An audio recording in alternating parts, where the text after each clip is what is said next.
What's the deal, everybody? Welcome back to the studio. Jeremy Dio here, and today is gimbal day. And not just all gimbals, but a gimbal. A very specific gimbal. This very specific gimbal.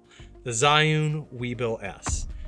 I got this thing a little over a year ago for real estate videos, and I'm going to go over some of the reasons I got it to begin with, some of the things I do still really like about this gimbal, and some of the things I've grown to absolutely hate about it.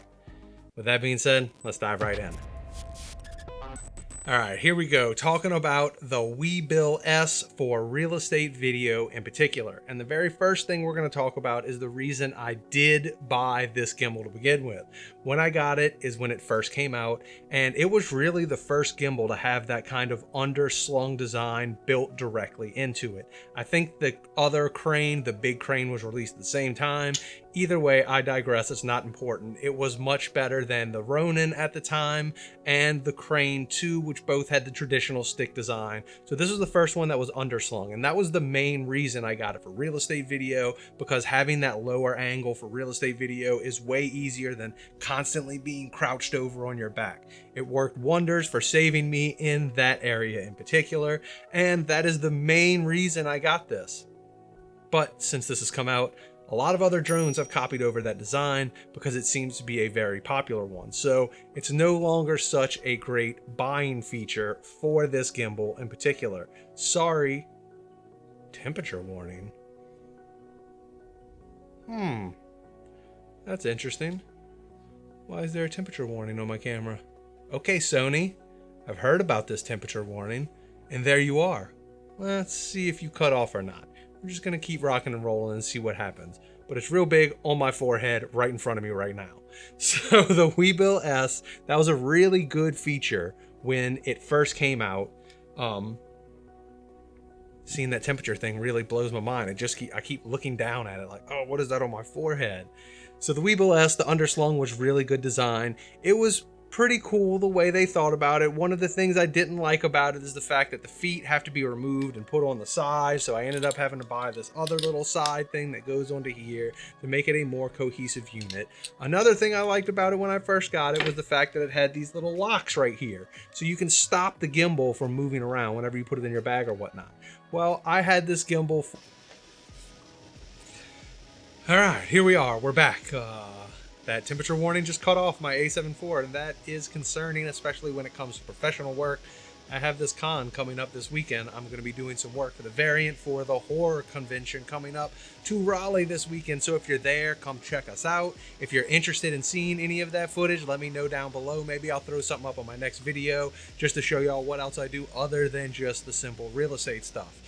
That being said, the temperature warning cut off my camera. I had to cut on fans and AC and blow them directly at the camera. So hopefully that temperature warning does not cut on again. But if you hear a little bit of background noise for the rest of this, you know what's going on and why it's there. So back to this. Where was I at? I know I was talking about the underslung design. It was really nice.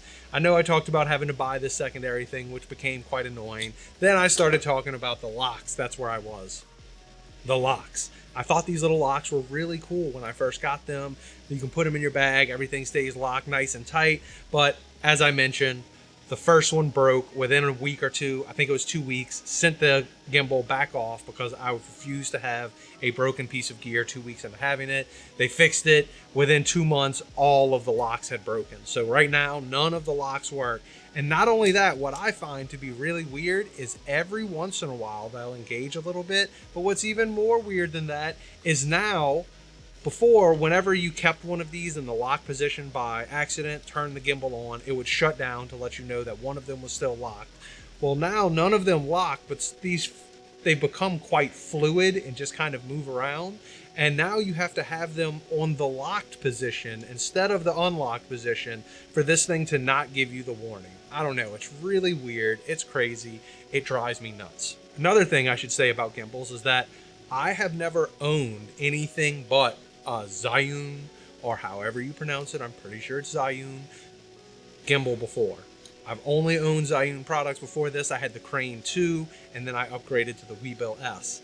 I have never been able to effectively get the app to work properly. I've been able to get it to work a little bit for a small amount of time, but never reliably. And that brings me on to the biggest thing I'm going to talk about in this video. The whole reason I'm making it to begin with is because this thing almost cost me a lot of money on the job site just from having poor software, I guess. I'm not really sure what the issue is. Usually when I use a gimbal, I don't connect my camera to the gimbal to use all the controls through the gimbal. I'm just kind of an old school guy. I like to do everything on the camera that way, but I decided recently that I'm going to start utilizing everything available to me to make my job easier and hopefully more efficient and quick in the process. So I started trying to connect my cameras to this gimbal.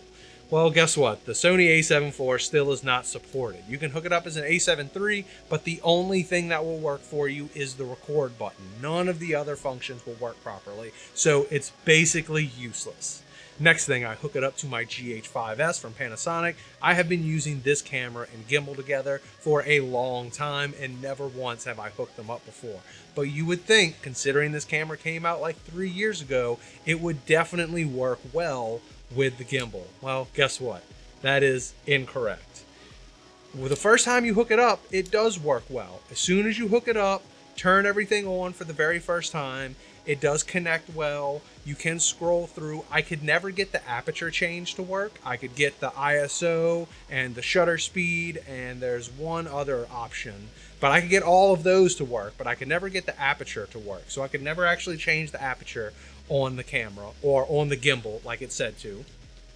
Another thing that happened, which was really weird, is it would cause my camera to kind of lag out every once in a while. My camera would all of a sudden on the back screen say, "Please wait," as if loading, and then it would just be stuck on that. Even if I turn the camera off, it's still stuck on this "please wait" issue. I would literally have to remove the battery in order to reset the camera and get it to cut back on. And this has only ever happened to me when connected to this gimbal in particular. Never when connected to just the monitor, never when connected to anything else, a V-mount battery, nothing. No other connection has ever caused this GH5s to give me this problem, only when connected with the Weebill S. Now, this is where it almost cost me to lose a lot of money. If you've ever seen some of my last videos, I've reminded you time and time again when on site doing real estate video, please go back and watch through your videos, even if it's at 2 or 4 times speed, just to make sure you actually press record and got the footage you need of each room. Well, somehow this thing, while using the record button on it, didn't actually record. Like, it did, but it's in a weird format that nothing else recognizes. Actually, you know what? While I'm here setting up all this to get some B-roll of the problems I'm telling you about and showing you through this video, it reminded me of how I encountered the record issue to begin with. And it happened when I was reviewing footage. As I mentioned, I always review my footage on site to make sure that I actually got it. Well, something in the process between pressing play on the camera and reviewing that footage, then going back into a shooting mode and using the gimbal, there's where my record issue happened, and I'll be able to show you that in just a moment. My camera doesn't recognize it, the camera itself, so I can't play it on it. My DaVinci Resolve doesn't recognize it. Nothing recognizes this actual file that this thing recorded, and it had my camera stuck in this mode. So if I had not actually went back and looked through all my footage, I would have left this $2 million house with absolutely zero footage of the kitchen, living room, or primary suite. I had the primary bathroom, only the last part of it. So that's what was really weird about it. It's very unreliable. And when it comes to me doing professional work, unreliability is a big no-no. It is the worst thing that could happen because you never want to look like that in front of your clients. You want to look as professional as possible. Granted, everyone knows that things happen, but either way, dealing with those things on site when you're on a time crunch are never fun to do. So I would say I will never hook another camera to this gimbal and expect it to be reliable. And on that front, I can't even be sure the next gimbal I'm going to get is going to be a Zhiyun. I think I may be switching to the DJI Ronin line for really multiple reasons. The main reason is I love how small the separated part off, so you can use it much more ways than you can use this big giant piece down here on the Weebill S. It is still a little bit clunky. Another one I'm looking is the Feiyutech, the Scorpo, I believe it's called. It's very similar to kind of the Ronin style.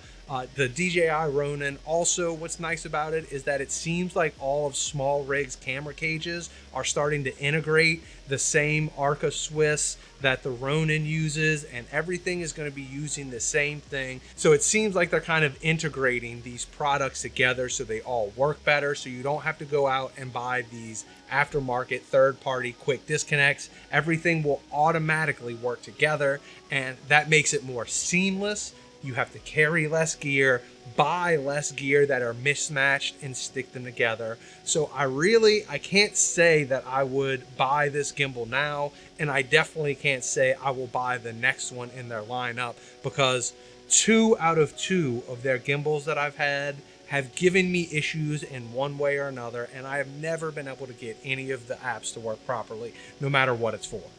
I have used my buddy's old Ronin, and it worked really well on site. All of the controls were so fluid. The ring with the controls that go with it, so fluid, easy to use, reliable, which matters the most.